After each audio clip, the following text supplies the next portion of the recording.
দেখুন কাণ্ড, মানে এক গাদা পর পুরুষকে রাস্তায় দাঁড় করিয়ে ওদের সামনে নাচাচ্ছে স্বামী তার স্ত্রীকে বাদর নাচন। মানে যা সামান্য কিছু ভিউসের জন্য বা সামান্য কিছু পয়সার জন্য।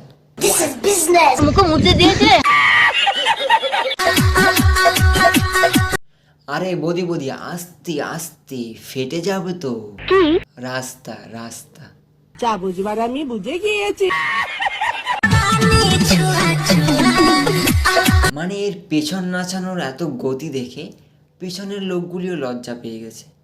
কি দেখতে আসলাম আর কি দেখাচ্ছে, এত জোরে পেছন নাচালে তো বাবা কি না কি ভেঙে যায়, তাতে আমাদের দোষ না পড়ে যায়। তারপরেও আবার পিছনের স্বামী দাঁড়িয়ে আছে। এমন স্বামী কোথায় পাওয়া যায় যে এত সাপোর্ট করে, যে রাস্তায় পেছন নাচানোও সাপোর্ট করে। ভালো ভালো, সময় আপনাদের খুবই ভালো যাচ্ছে। এগিয়ে যান, অনেক দূর এগিয়ে যাবেন, সমাজটাও এগিয়ে নিয়ে যান।